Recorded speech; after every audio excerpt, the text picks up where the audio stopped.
Aleluia! Graças a Deus. Graça e paz, amados. Amém. Graças a Deus que nos dá vitória por nosso Senhor Jesus Cristo. Vamos hoje então ministrarmos a quarta mensagem sobre o tema da Reforma Protestante, 31 de outubro de 1517, quando Martinho Lutero afixou, as 95 teses a qual originou a Reforma Protestante. Bem, queridos, nós fizemos este ano 502 anos de Reforma Protestante. Hoje nós já falamos sobre sola Scriptura, falamos depois sobre sola Gratia, falamos na semana passada sobre sola Fide, hoje vamos falar sobre sola Christus. 1 Timóteo capítulo 2, verso 5 até o verso 8.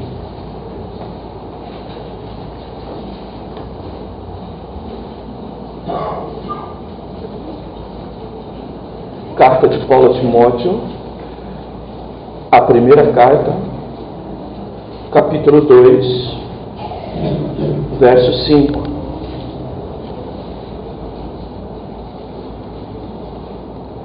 Porque há um só Deus e um só mediador entre Deus e os homens, Cristo Jesus, homem.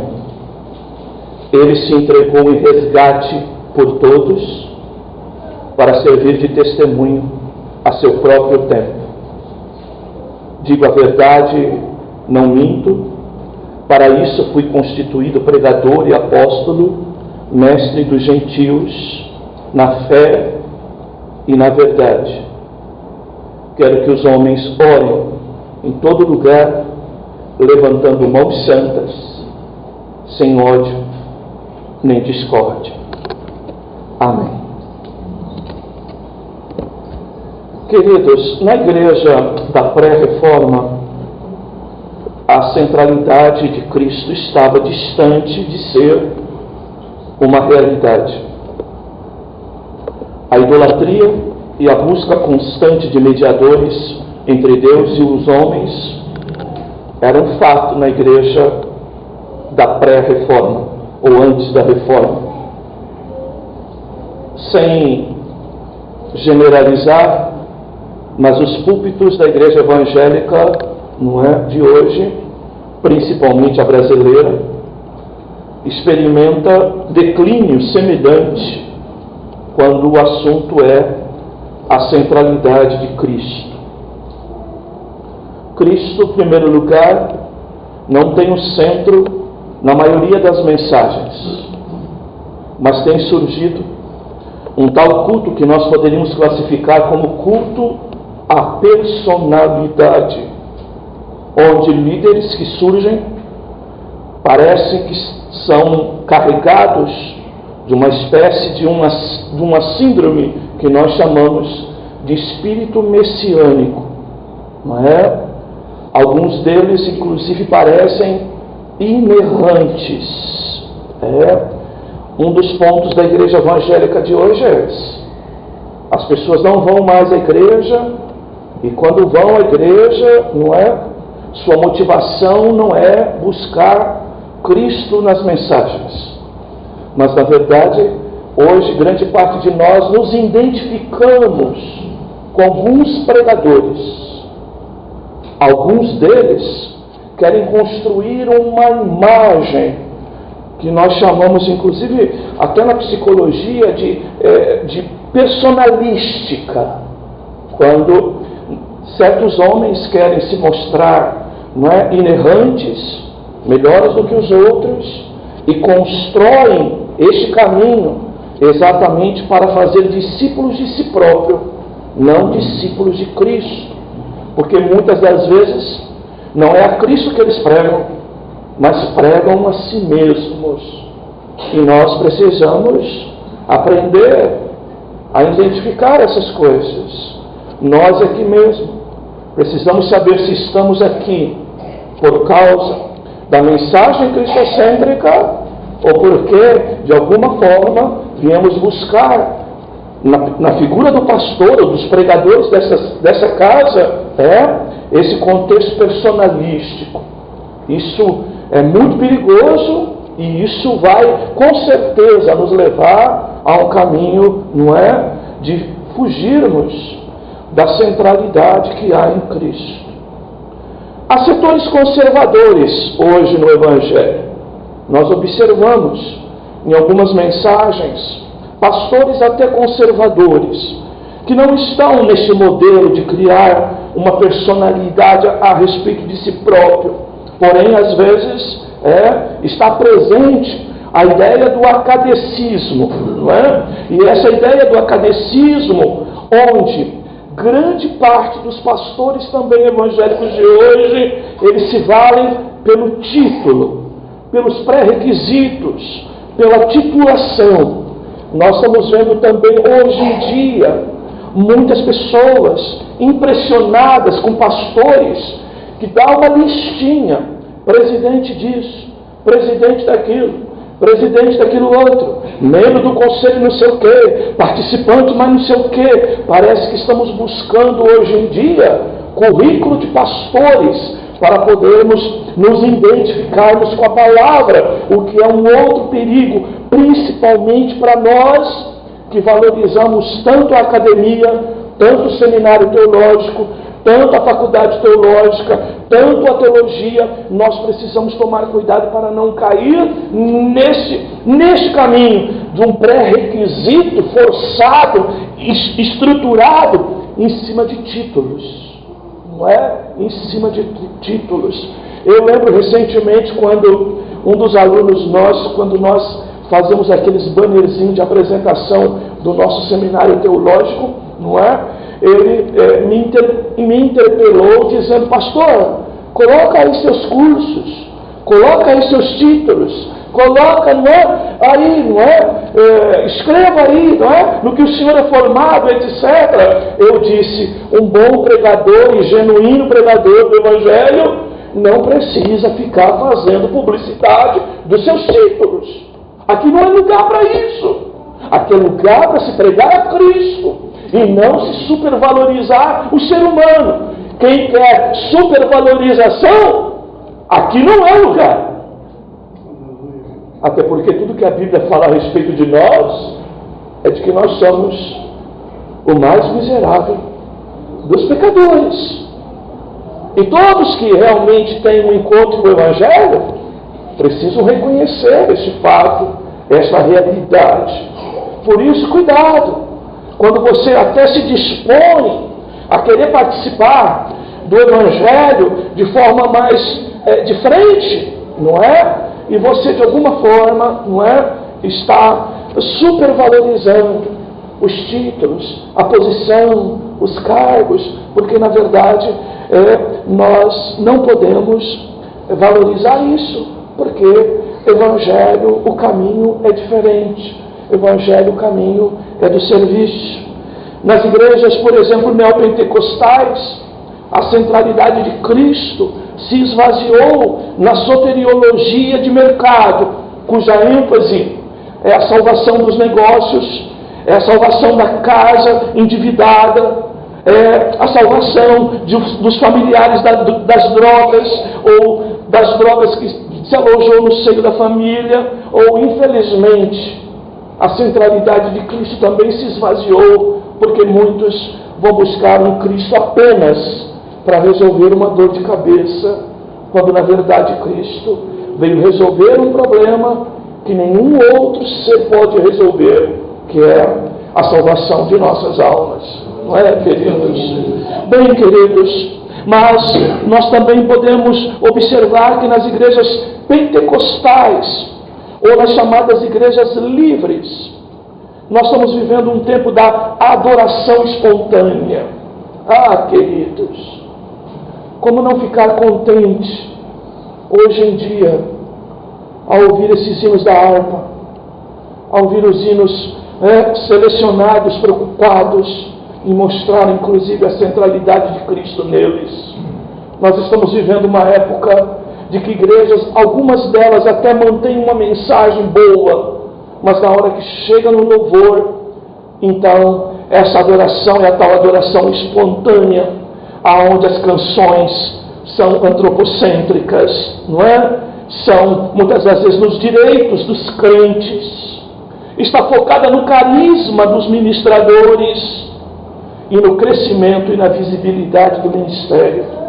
Infelizmente, nós temos vivido modelos de igrejas assim, onde esta tal adoração espontânea, ela vai produzindo uma espécie de interação do ministrador com a igreja, aonde ela é um verdadeiro recurso psicológico, procurando de alguma forma gerar um ambiente de terapia, um ambiente de algum tipo de satisfação, algum tipo de prazer psicológico, e nós precisamos tomar muito cuidado com isso, porque isso vai transformando os nossos cultos em cultos antropocêntricos, ou seja, o bem-estar do ser humano é mais importante do que a pregação genuína do Evangelho, focada, centrada na pessoa de nosso Senhor e Salvador Jesus Cristo.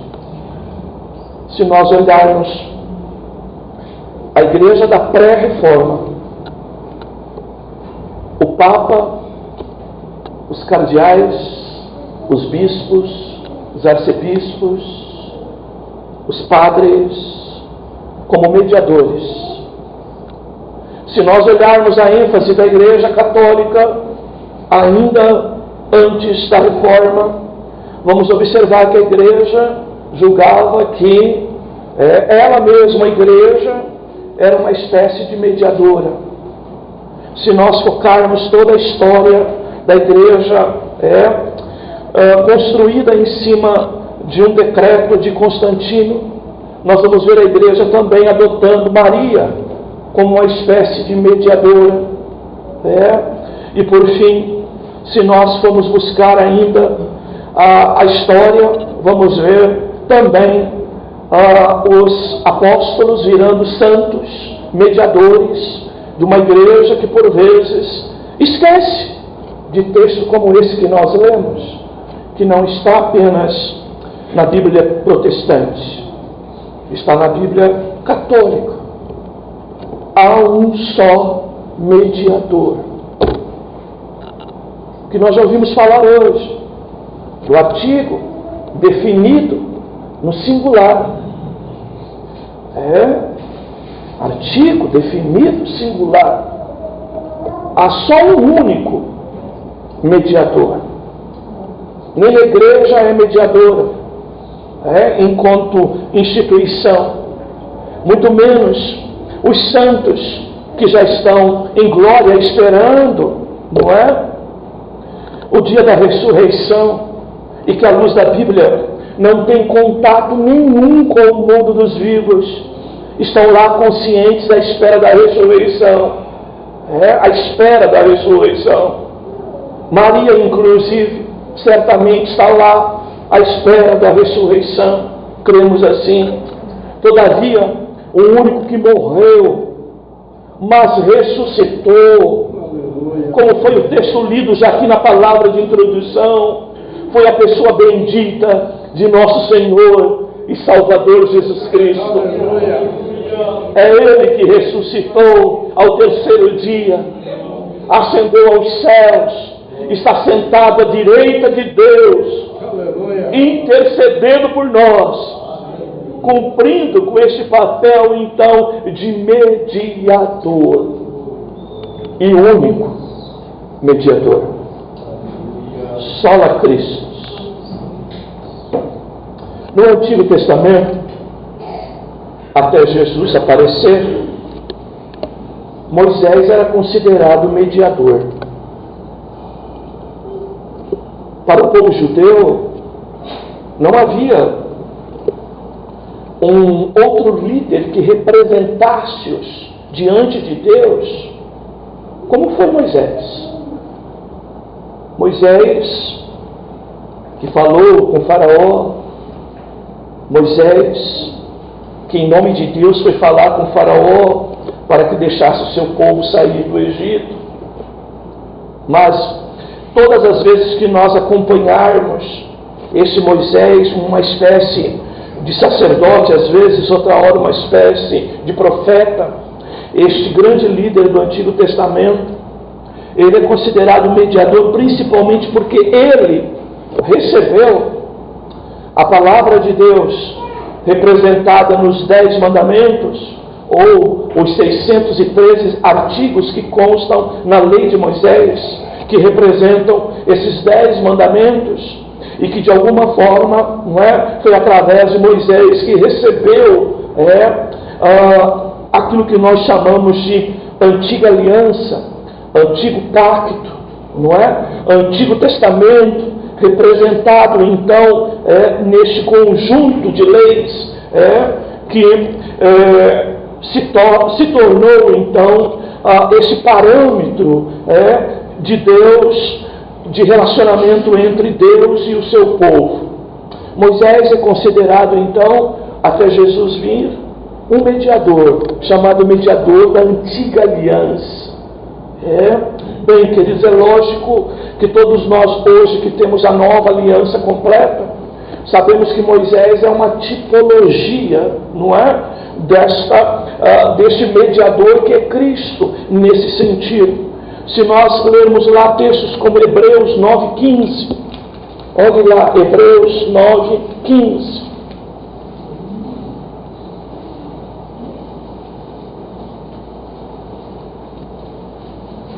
Por isso, ele é mediador de uma nova aliança, para que, tendo sofrido a morte para a redenção das transgressões cometidas sobre a primeira aliança, os chamados recebam a promessa da herança eterna.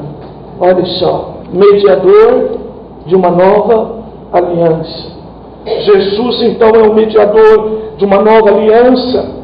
Então, precisamos considerar que Moisés é chamado de mediador da antiga ou velha aliança. Se você ainda pegar Hebreus 8:6, você vai confirmar isso também.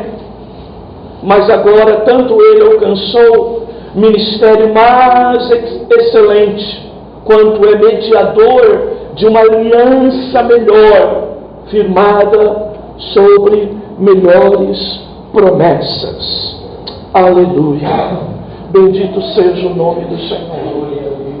Bem, amados, eu repito, Moisés é uma tipologia, é uma representação de Cristo, no aspecto de essa relação com a palavra de Deus, porque, amados, para todos nós termos a nossa vida,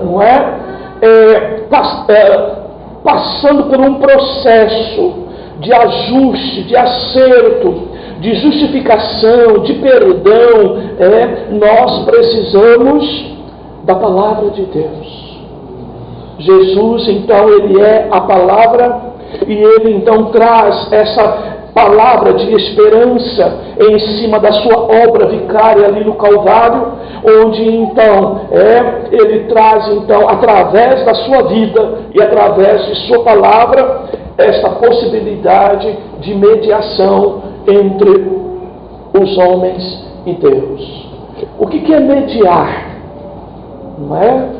Mediar, como você vai ver no próprio texto de Timóteo, é orar, é interceder por alguém, é fazer um papel de advogado, é fazer um papel de representante de alguém, é fazer um papel de procurador de alguém, é fazer papel de interlocutor de alguém, não é? Mediar, então, significa estar entre dois seres, digamos, o homem e Deus, e esses de alguma forma em inimizade, esses dois separados, esses dois vivendo uma realidade de uma relação conturbada, de uma relação prejudicada, de uma demanda entre os dois lados, onde há uma dívida que não pode ser paga, onde há um problema de um lado em que o outro precisa de alguma forma ceder. E então surge a figura do mediador. O que é o mediador, então? O mediador é aquele que vai apaziguar as partes, é aquele que vai aproximar as partes, chegar a levar duas pessoas a um acordo, ou dois seres a um acordo. Essa é a ideia de mediar alguma coisa. E Jesus, então, ele cumpre esse papel. Por isso que quando você ora em o nome de Jesus, reivindicando que este mediador, para que ele possa de alguma forma levar esse seu pedido a Deus, que ele possa então assegurar que esse seu pedido diante de Deus possa ser atendido, não é? Então, essa é a ideia da mediação. Nós precisamos considerar que todos nós estávamos assim. A Bíblia fala que todos nós estamos em pecados. Romanos 23 diz que todos pecaram e separados, destituídos, não é? Estão da glória de Deus, não é? Essa palavra, inclusive, separados, destituídos, ela quer dizer, inclusive, que nós estávamos extraviados, perdidos. Não é? Por quê? Porque quando Deus fez o homem, fez o ser humano, o seu desejo era conviver com este homem plenamente por toda a eternidade, gozar com este homem uma plena comunhão. Mas o pecado fez com que nós nos extraviássemos, nós nos perdêssemos de Deus. E todas as vezes que o pecado assola uma vida, é isso que ocorre com a gente. Ocorre muitas das vezes com pessoas que se dizem conhecedoras, às vezes até da palavra, mas em algum momento da sua vida parece que se extraviaram de Deus. Elas parece que estão tão distantes de Deus, tão longe de Deus, que parece que não conseguem de alguma forma se aproximar mais desse Deus, porque estavam extraviadas. Jesus veio exatamente para cumprir com este papel, o papel de trazer este homem de volta para Deus e de mediar todo tipo de conflito, todo tipo de ação, todo tipo de resolução que foi prejudicada pelo pecado. Então Jesus veio exatamente para, de alguma forma, viabilizar a nossa possibilidade de aproximação de Deus. Aleluia. Mas por vezes, queridos, a igreja ao longo de sua história foi se afastando disso. Começou a cada vez mais se distanciar desse Cristo. Alguns até por às vezes acharem até que tudo está conquistado, tudo está, não é, dominado, como diria aí o jargão. Muitas das vezes se esquecem de que nós precisamos da mediação de Cristo todos os dias, todas as horas, todos os instantes da nossa vida. Nós precisamos que Ele esteja, de alguma forma, aplacando a ira de Deus sobre nós, porque todos nós temos uma tendência para o pecado. Bem, queridos, esse texto de Paulo a Timóteo, ele fala de que é importante orar por todas as pessoas, todos os homens. Bem, queridos, o objetivo aqui é de salvação, é óbvio.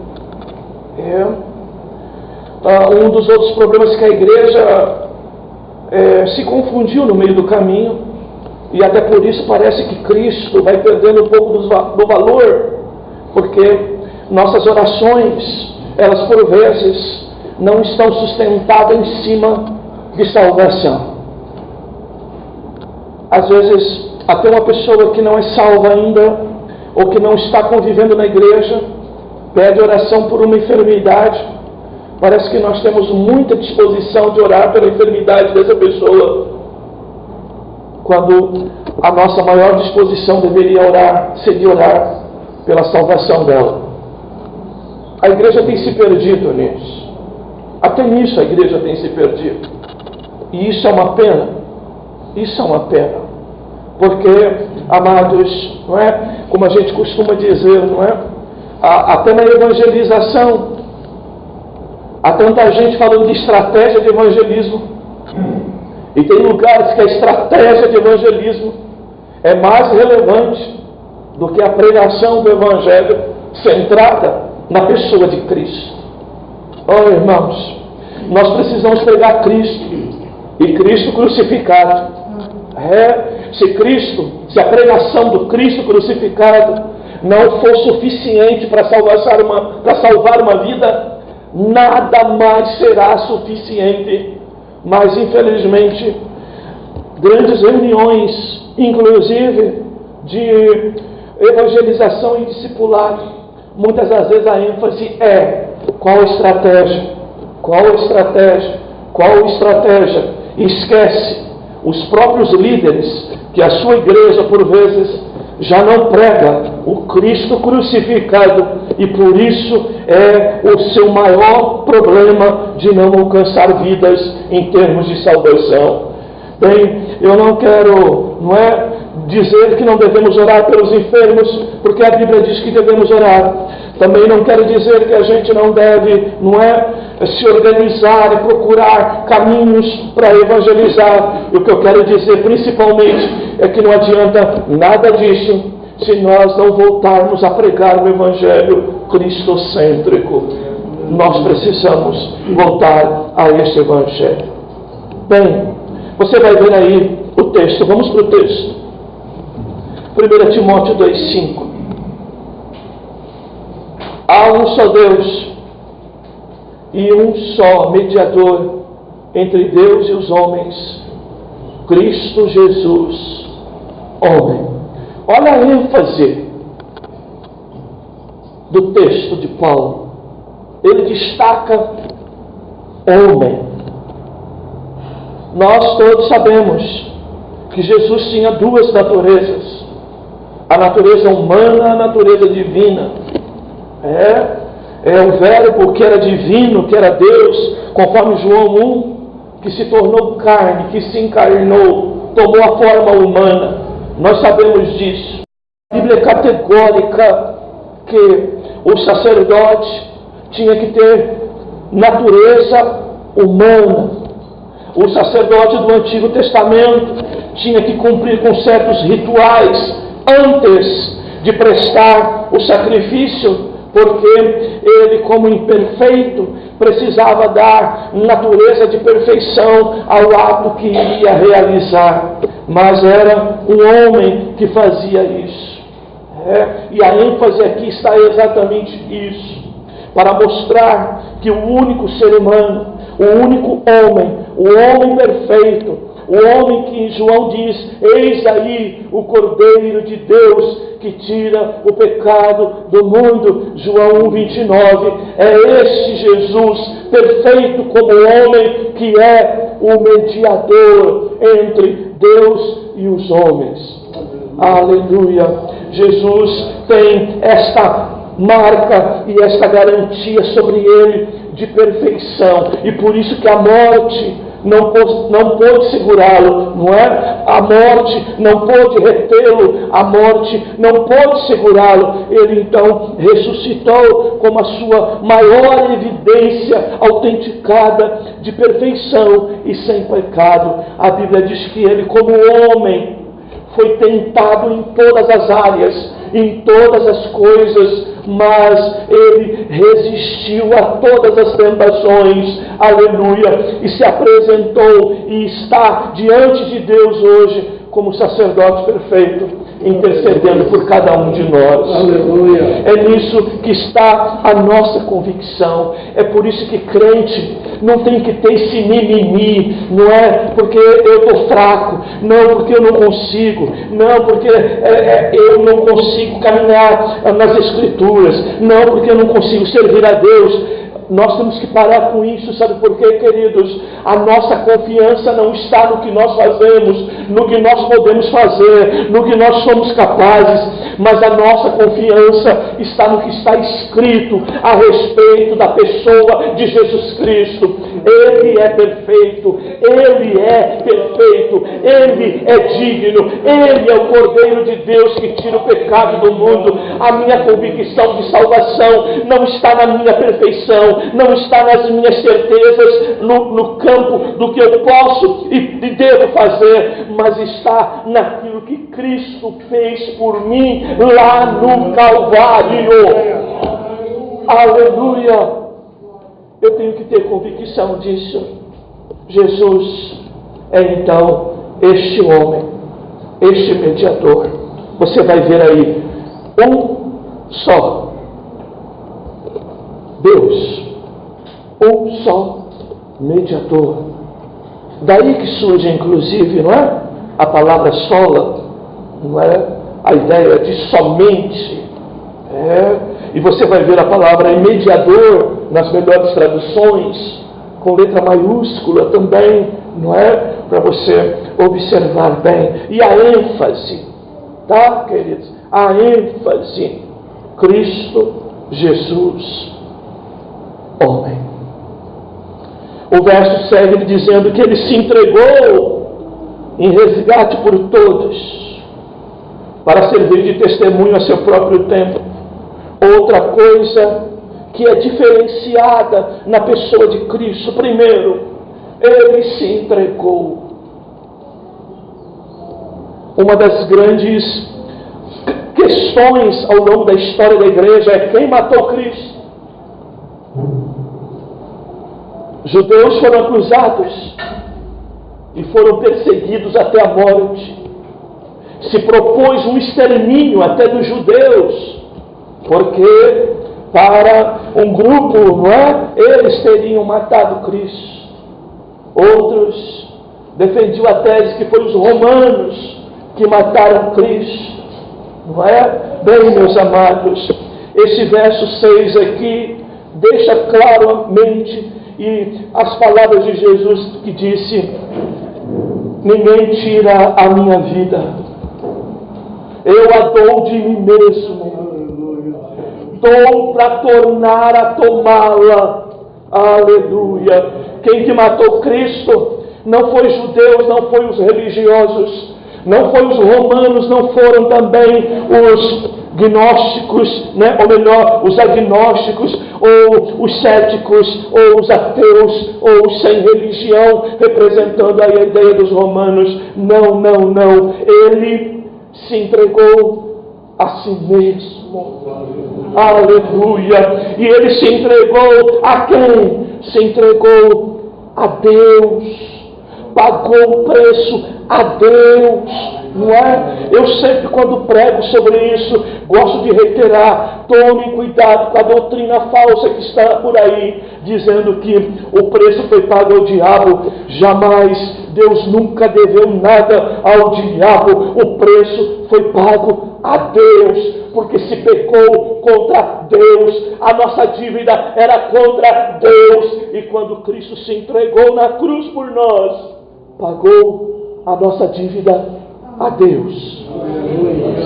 Como diz Colossenses, a dívida era contra nós, foi dada publicidade como paga,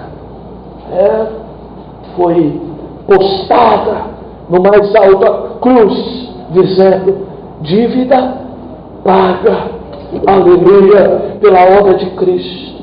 Ele se entregou por resgate de todos que creem, não é? Para servir de testemunho a seu próprio tempo. Aleluia. Ele se entregou em resgate. Olha a palavra resgatar. Alguém que estava perdido, extraviado, nós fomos resgatados por Ele. Que coisa linda aqui, porque além de mediador, além daquele que foi lá apresentar a oferta a Deus, a oferta era Ele próprio. Jesus, o sacerdote do Antigo Testamento, ele mediava, mas ele oferecia, um elemento, um animal, o sangue de um animal e um animal, mas Cristo não. Cristo ele oferece a si mesmo, de maneira que Jesus é mediador e Jesus também é o objeto, a oferta oferecida, o pagamento oferecido, é Ele mesmo. Aleluia, glória a Deus. Ele sacrifica a si mesmo. Aleluia. E por isso a centralidade da nossa fé está na pessoa de Cristo Jesus. Aleluia. A Ele glória, a Ele louvor, a Ele honra. Aleluia. Não só hoje, mas por toda a eternidade. Ele é o autor e consumador da nossa fé. Aleluia. E verso 7, Paulo diz: digo a verdade, não minto. Para isso fui constituído pregador e apóstolo, mestre dos gentios, na fé e na verdade. Duas palavras que representam mais do que princípios bíblicos, representam construções doutrinárias fantásticas. Paulo aqui quer dizer mais ou menos: fé e verdade são elementos inseparáveis, são elementos que andam juntos. Nós não podemos ter uma fé desassociada da verdade, e esta verdade é a pessoa de Cristo. Aleluia! Esse Cristo que é a verdade de Deus para a nossa salvação. Por isso Maria, por isso todos os apóstolos, por isso inclusive a chamada Madre Igreja, todos eles são mentiras, são pseudos mediadores. Não podemos ter a fé sustentada em nada disso, assim como hoje. Nossa fé não pode estar na visão personalística de um pastor que constrói uma imagem de ser inerrante, de ser infalível. Também não pode estar sustentada em cima do acadecismo de alguém que por seus títulos se supervaloriza para dizer: em mim não há erro, porque eu estudei o suficiente para não errar. Isso é um perigo muito grande. Também não está no perigo da igreja desenvolvida na linha neopentecostal, aonde a salvação não é para a vida eterna da alma humana, mas uma salvação para as coisas cotidianas do dia a dia e que vão de alguma forma apagando o valor do sangue de Cristo, não é? Como bons pregadores hoje em dia ainda dizem: Cristo não morreu na cruz, meu irmão, para te dar carro novo e para te dar casa nova. Oh, meu Deus do céu, como alguém pode acreditar nisso? Mais do que isso, nossa fé não pode estar na mentira desses modelos, não é? De cultos, aonde esta adoração espontânea leva inclusive aos conceitos de coach, de evangelho psicológico, de evangelho terapêutico, produzindo bem-estar nas pessoas apenas, que vão no culto apenas para se aliviar emocionalmente, como a grande maioria de pessoas, inclusive aquelas que estão ouvindo a verdade do Evangelho e não conseguem distinguir uma coisa da outra. Não conseguem. Mas este Cristo, aleluia, que é a verdade, é que precisa estar a nossa fé. A nossa fé. Você pode ter uma grande fé, mas ela será nula, será zero, se ela estiver sustentada em cima de uma mentira.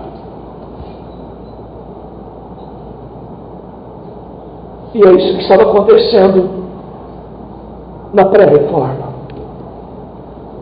Isso em grande parte que está acontecendo no Evangelho de hoje.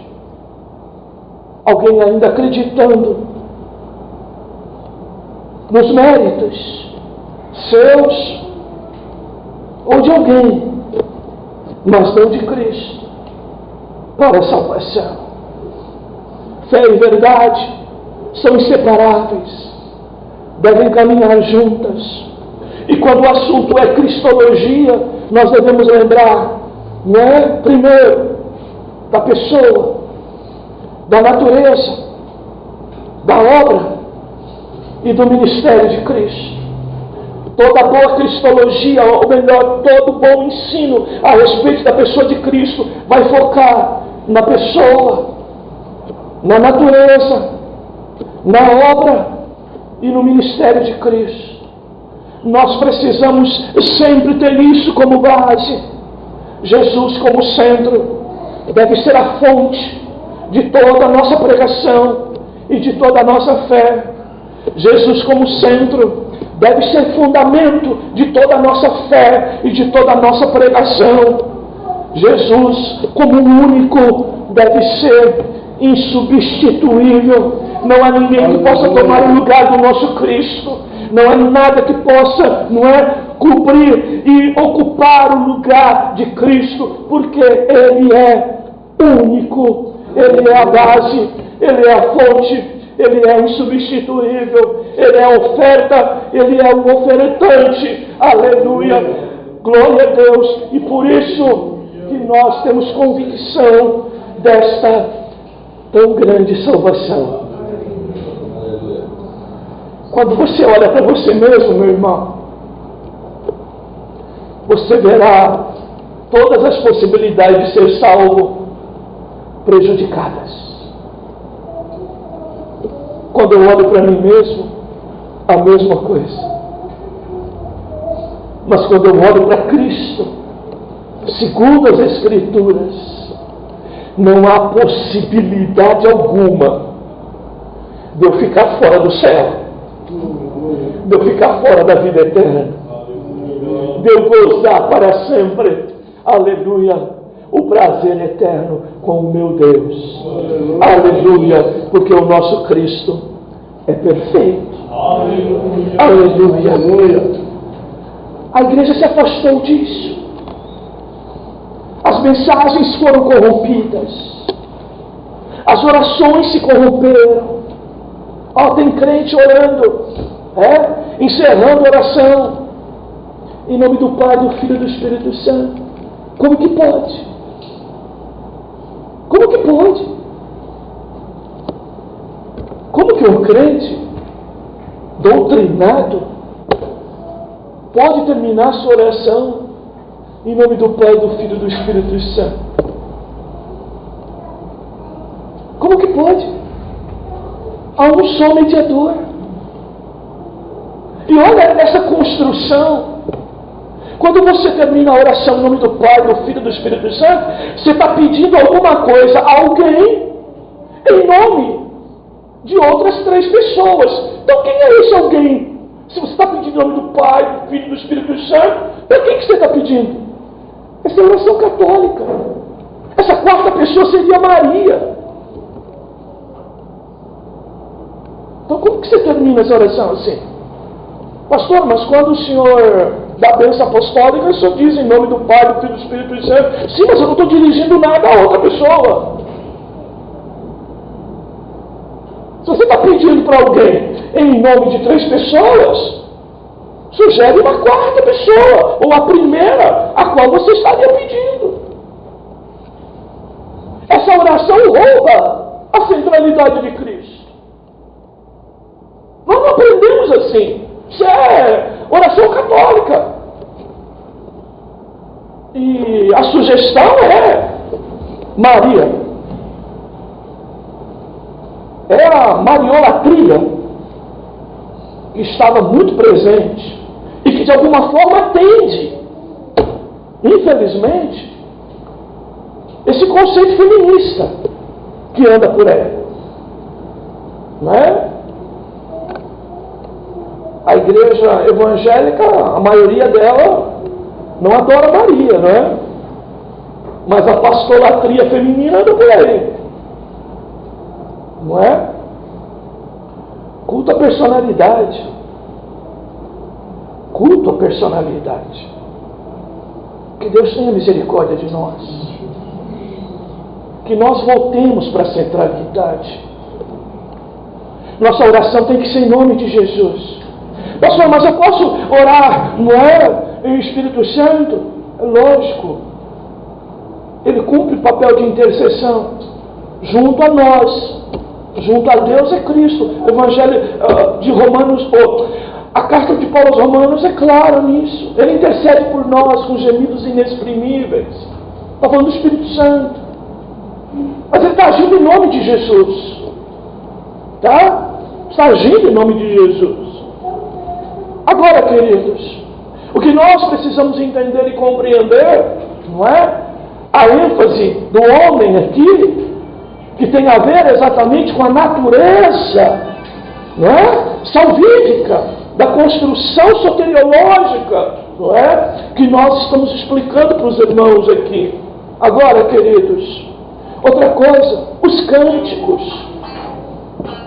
Nós estamos vivendo também ideias de cânticos perigosos na igreja.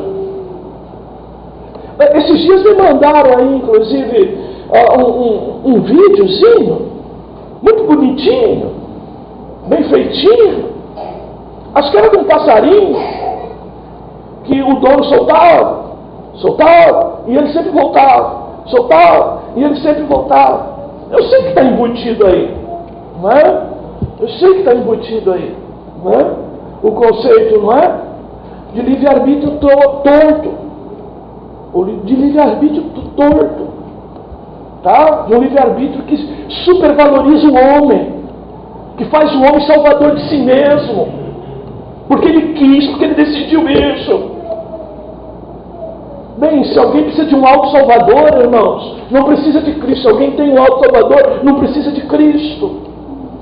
Não é? Bem, coitado de Armínio, como eu costumo dizer, deve revirar lá no meio dos seus ossos. Não é? Porque Armínio cria na graça preveniente. Então, meus amados, nós precisamos lembrar dessas coisas. Assim são os cânticos de hoje. Querido, se você aqui não chora, para mim normal, sabe por quê? Eu sei a fábrica de emoção que está nos louvores gospel dos últimos anos. Se você não consegue, meu irmão, ouvir, olhar para o Cordeiro de Deus e chorar pelos teus pecados e amar a Cristo com toda a tua força, porque só Ele é o Cordeiro de Deus que tira o pecado do mundo. Só Ele que pode salvar você da miséria do pecado. Se você não consegue, meu irmão, se comover com isso, é óbvio que você vai se comover com esses louvores preparados hoje em dia para gerar emoção. Eu sei disso. Então, não me assusta.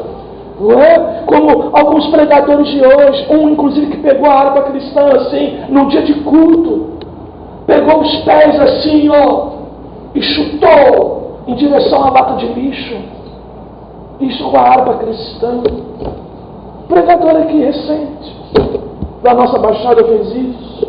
Não é, queridos? Por quê? Porque a igreja está buscando outra coisa que não é Cristo. Bem, amados, se você procura louvores que diz que você tem valor, que você é importante, que você é a nata do leite, que você é o último biscoito, né, da caixa da bolacha, que você é meu irmão, isso não é evangelho. Isso não é evangelho. Numa igreja onde se prega o evangelho, você vai ouvir a pregação e vai muitas das vezes ser ofendido pela palavra. A palavra vai te ofender. A palavra vai bater, sabe, naquele teu ego, naquelas tuas considerações, naquela supervalorização que você tem a respeito de si mesmo. A palavra vai lá e vai te deixar para baixo. Você vai dizer para o pastor: não vou nem receber isso não é para mim, não vou assumir isso para mim. Meu irmão, você tem que assumir muito pior do que isso, porque nós somos miseráveis pecadores. Eu estou falando isso, é lógico, em relação à palavra e à nossa condição diante de Deus. Se nós queremos um Salvador, precisamos considerar que estamos perdidos. Só pode querer um Salvador quem precisa de salvação, quem se considera totalmente extraviado e perdido, quem está mais ou menos bem, quem está bem, não precisa de Salvador. Mas nós, por sua graça, temos reconhecido isso. Aleluia. Quando você ouvir hinos, não é? Que chamam você a essa responsabilidade, que mostram a tua natureza pecaminosa, você precisa então lembrar de que as lágrimas num culto devem ser de tristeza pelo nosso pecado que afronta a santidade de Deus, e não porque somos coitadinhos, vítimas de uma sociedade, vítimas do dia a dia. Nós não podemos considerar isso dentro da igreja. Sabe, queridos, nós somos a dracma perdida, nós somos a ovelha perdida. Nós precisamos, e por a graça de Deus, Cristo nos encontrou, Cristo nos achou. Aleluia! Ele nos resgatou para a glória do seu santo nome. Oração tem que ser centrada em Cristo. A mensagem, a pregação tem que ser em Cristo. O louvor tem que ser em Cristo. O culto tem que estar em Cristo. A minha vida tem que estar em Cristo. Por isso, somente a Cristo. Para a gente encerrar, eu quero ainda ler 2 textos com os amados na carta 1 de João.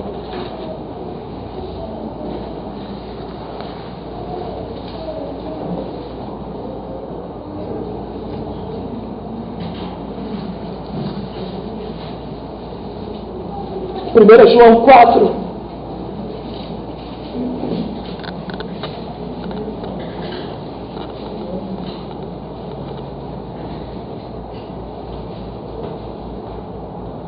Olha a nossa convicção de fé.